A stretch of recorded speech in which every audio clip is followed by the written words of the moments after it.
Today we're talking about customizing car parts with a cheap laser etcher off of Amazon. Stick around.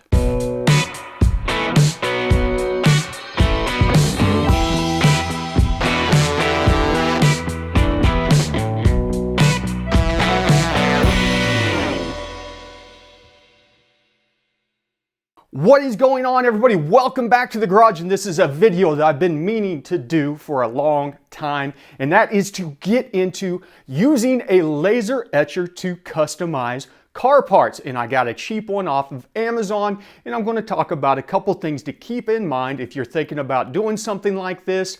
But I love this thing. If you have not followed me on Instagram, check it out over there. I've posted up pictures. This happens to be the lid for the expansion tank on our Z06 with the Goat Rope Garage logo etched into it. And I've got some other stuff on here like our Elite Catch Can with the Fenrir logo for the Project Z06. I'm going to be doing a review on this thing later on along with the install. And listen, the review is not going to be good. I've got a lot of nitpicky things to say about these Elite Engineering catch cans, but I still believe you need some kind of catch can, especially on a DI platform. We'll get into that later on. But not only can we etch on stuff like that, which is all anodized aluminum, that's the big thing, we can also etch on, say maybe plastic. As you can see, I put the Goat Rope Garage logo on the cheap Hal Quinn laptop that I tested a few months back just for fun. I thought, I wonder if I could burn the logo into this laptop. Turned out pretty good.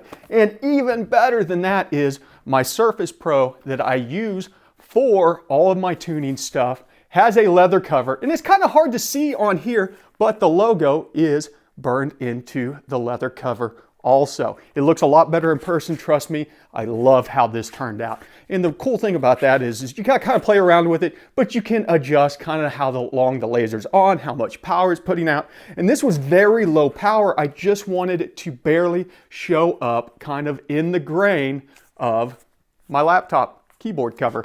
So let's dive down onto the table. We're going to burn a piece of aluminum, talk about what you can and cannot burn with these things, and some more stuff like that. Okay, here is our laser etcher, and this is a Niji, whatever, however you want to call it, Master 2S. I will put a link down to the description below to the Amazon, and this thing costs $250 with Prime shipping, or 215, sorry, it's not 250, so just a little over 200 bucks. And something to keep in mind whenever you get into laser etching is there's certain things that you can etch with it, certain things that you can't. Like you're not going to be able to go out there and etch all of your tools. That kind of metal, is reflective, so these low power lasers cannot really etch on reflective material without using some kind of spray, and even then it's not a good process of getting those things etched.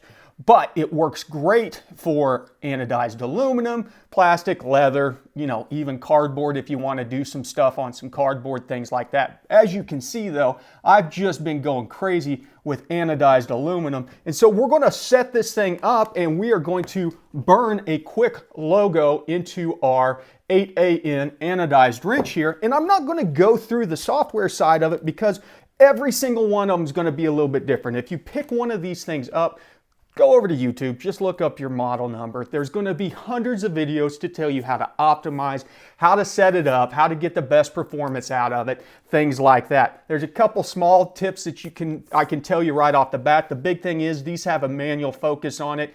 Use your glasses, always have your laser glasses on. The thing that you don't want to do is burn your eye. You would be very surprised how much laser this thing shoots across the room whenever it is doing the etching process. So make sure whenever you're getting down to business to have this thing on. Whenever it's sitting here like this, it's not really that important, but looking at the blue dot, which you probably can't see right now, it is pretty bright and it helps to put this on so you can focus it. And there's a little focus ring on there, and the smaller that you make that dot on your piece of equipment that you're etching onto, the higher resolution your image is going to turn out. So keep that in mind. The other nice thing about this thing is you can use, things to stack it up high. Like whenever I did this, I had to put it up on some boxes to get down on the lid. You can easily adapt this thing to etch or do the engraving that you're trying to do. But for now, I'm going to go ahead, get a file loaded up and show you centering this thing up on the tool, and we'll burn in, say, the Fenrir logo onto our AN8 wrench real quick. Okay, now that we do have our image loaded up, the one thing I do want to do is see kind of the surface area that we're working with on our AN wrench here. So I'm going to take my cheap little calipers here that need a new battery and see my max width is going to be about 22 millimeters square. So I'm looking at it right now, it's at 52 by 47. I'm going to resize it down to 21 and keep it square, you know, keep the proportions of it. And then after I do that, we've got a 21 by 19.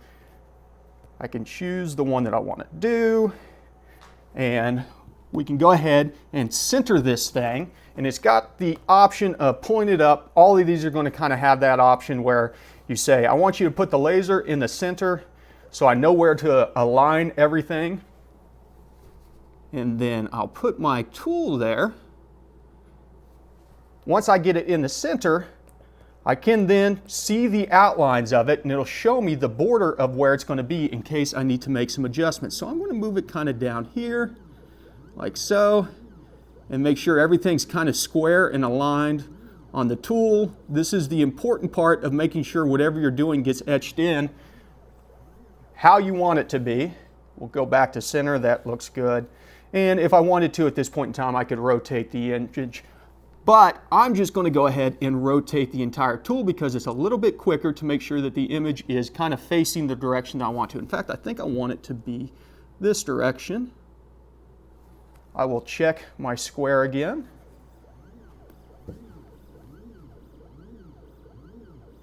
And I think that will work. So let's put it back to center.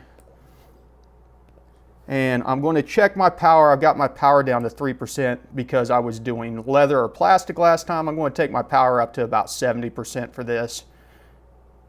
Doesn't need to be super high powered, and as long as we don't touch the tool, if it doesn't come out good enough, we can go ahead and burn another path in there really easily. So let me get the camera zoomed in here, get my safety glasses put on, and you guys can watch this thing etch out our logo on here. It's really cool. And I'll speed this up because in real time it's going to be pretty darn slow. I also need to go ahead and adjust my focus. It's pretty good already. Oh, that's even better. Okay, now we got tight focus. We're going to go ahead and print.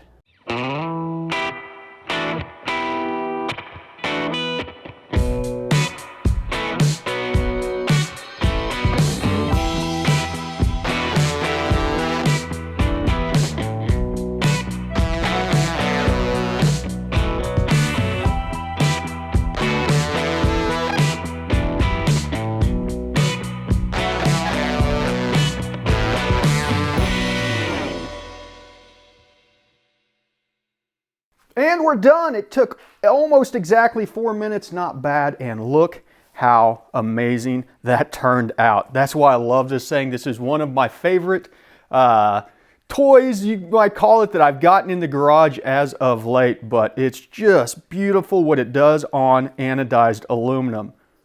Okay, now we're going to try and take it one step further. I've got an LME supercharger cover on here, and you can see this gray stuff on here. That is this Surmark black laser marking spray. This little aerosol can cost about $30. This stuff is super expensive. Hasn't worked that well for me in the past, but I'm going to go ahead, send caution to the wind on this super expensive piece of clear anodized aluminum. And the theory is, I've tried this on things like sockets and stuff like that, and it just doesn't etch in very well, but that steel is very hard.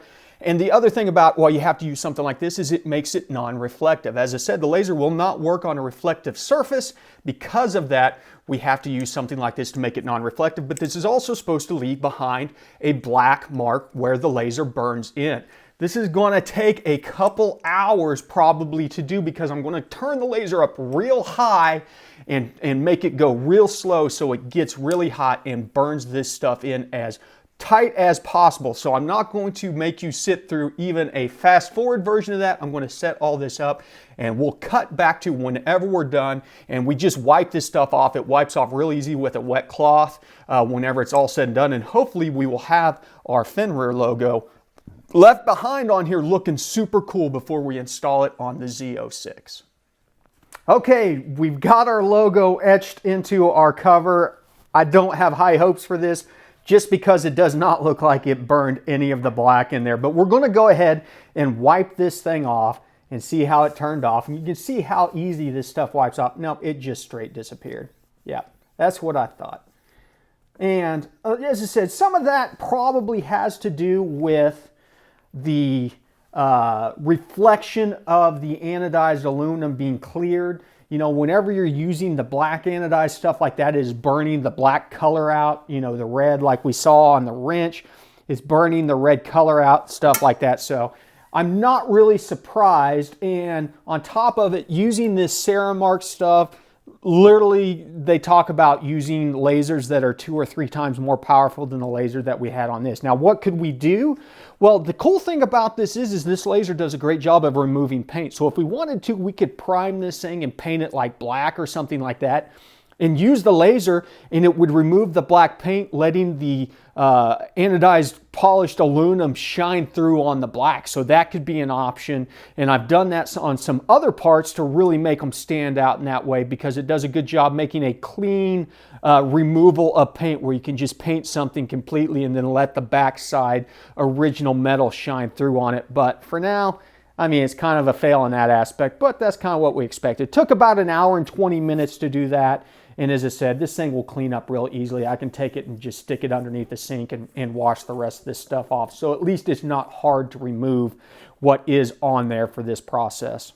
So that's our cheap laser etching tool. I've had a lot of fun with this thing, especially, as I said, with the anodized aluminum and some of the leather and things like that, plastics, burning logos into them, making custom things like that. And actually, as I said, it works really great on things like your blacked impact sockets. I've put some of the Goat Rope Garage logos on some of my impact sockets just for fun to test things out. So hopefully, you know, if you're into this kind of stuff, you'll enjoy this video. But for now, you guys know the drill. I'm going to get back to it. Thanks for stopping by the garage. Remember, ABT, always be tuning.